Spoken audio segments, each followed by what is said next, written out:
জাকের আলী আর শেখ মাদি ক্যারিবিয়ানদের ভরকে দেওয়ার দুই নায়ক। জাকের ম্যাচ সেরা আর শেখ মাদি সিরিজ সেরা। শামীম আর মাদি রাউন্ড আউট হবার পর জাকির যেভাবে তেতে উঠেছেন জানিয়েছেন সেই গল্পটা। আর সিরিজ সেরা মেহেদী নাকি ছিলেন সেন্ট ভিনসেন্টের নিজের কষ্ট মুছে দেওয়ার অপেক্ষায়। ওয়েস্ট ইন্ডিজের সেন্ট ভিনসেন্ট থেকে নাইয়ান বিন জসিমের পাঠানো রিপোর্ট। দুইটা রান আউট, অবশ্যই আমি ডিমোরালাইজ হয়ে গেছিলাম। আমি প্রথম উদ্দেশ্যে আসছিলাম গ্লোবাল টি-20, আলহামদুলিল্লাহ ওটাও চ্যাম্পিয়ন হতে পারছি এবং দেন তারপর আমি টি-20 টিমে জয়েন করছি।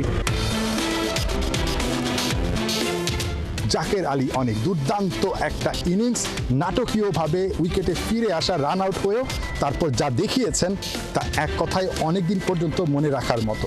এই ওয়েস্ট ইন্ডিজ সফরটা নিঃসন্দেহে জাকের আলী অনেকের জন্য ক্যারিয়ার জুড়ে মনে রাখার মতো, কারণ টেস্ট সিরিজে সবচেয়ে বেশি রান করেছিলেন 174, 44 গড়ে। আবার টি-20 সিরিজে সবচেয়ে বেশি রান 120, অলমোস্ট প্রায় 60 অ্যাভারেজে। নিঃসন্দেহে ড্রেসিং রুমে অনেকগুলো সুখী মুখের সঙ্গে সবচেয়ে বেশি সুখী মুখটা জাকের আলী অনিকের। জাকের মানে মারাত্মক রকম একটা নাটকীয়তা, ড্রেসিং রুমে ফিরে গেছেন, আউট হয়েছেন, আবার ফিরে এসেছেন। যাওয়ার সময় দেখলাম খুব রাগ করছিলেন। ফিরে এসে ব্যাক অফ দ্য মাইন্ডে আপনার কি কাজ করছিল যে দুইজন রান আউট, যে আপনার পাশে একজন শেখ মেহেদী সেও রান আউট, শামীমও রান আউট, মানে একটু চাপ ছিল কিনা বা একটা মানে পুষিয়ে দেওয়ার একটা ব্যাপার ছিল কিনা?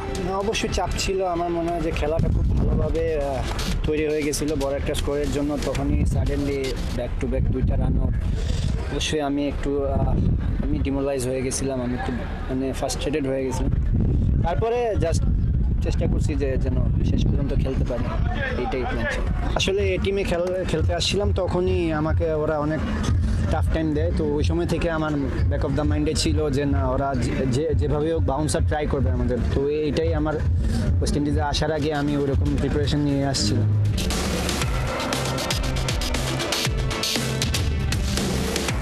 আগের ম্যাচে ম্যাচ সেরা হয়ে শেখ মেহেদী বলেছিলেন ঠিক এই ভেন্যুতে বিশ্বকাপের সময় 3টা ম্যাচে দর্শক হয়ে থাকা তার জন্য ছিল অনেক কষ্টের একটা স্মৃতি।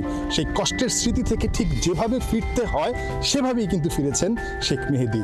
ভাবা যায় এই সিরিজটাতে শেখ মেহেদী ম্যান অফ দ্য সিরিজ হয়ে তার কষ্টটা ভুলিয়ে দিয়েছেন। সিরিজ জিতছি প্রথমত, এটা আলহামদুলিল্লাহ।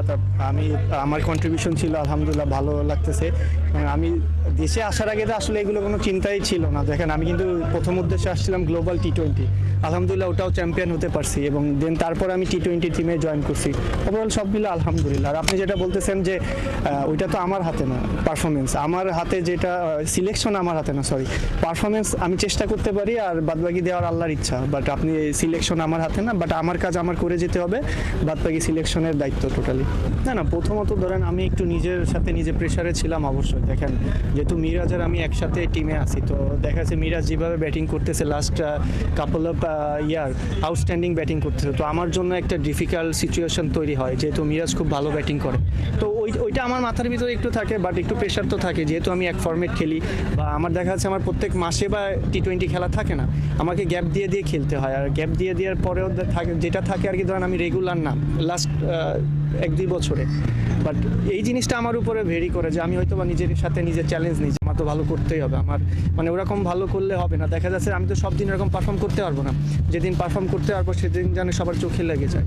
শুধুমাত্র শেখ মেহেদী কিংবা জাকের আলী অনিক না, এই সিরিজে বড় প্রাপ্তি বাংলাদেশের জন্য পারভেজ হোসেন ইমনের শেষ ম্যাচটাতে দারুণ একটা ক্যামিও।